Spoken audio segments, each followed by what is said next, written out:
Assalamualaikum. Hari ini kita mau bikin slime ya. Ini dia bahan-bahannya. Tadang. Ini bahan-bahannya 4 bahan ya. Ada sampo, baby oil, wadah, dan tepung terigu. Oke, kita mulai ya. Pertama-tama kita gunting samponya dan tumpahin ke wadah ya. Oke. Terus diaduk-aduk dulu ya.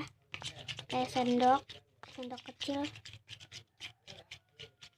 Habis diaduk-aduk tambahin ke tepung terigu secukupnya. Diaduk-aduk lagi sampai tercampur.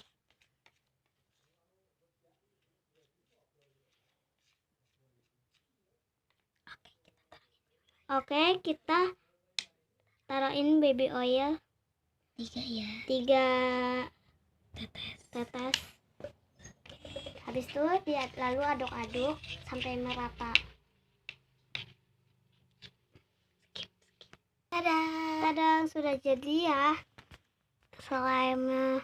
Jangan lupa subscribe Jangan lupa ya. subscribe, like, and comment. Bye bye.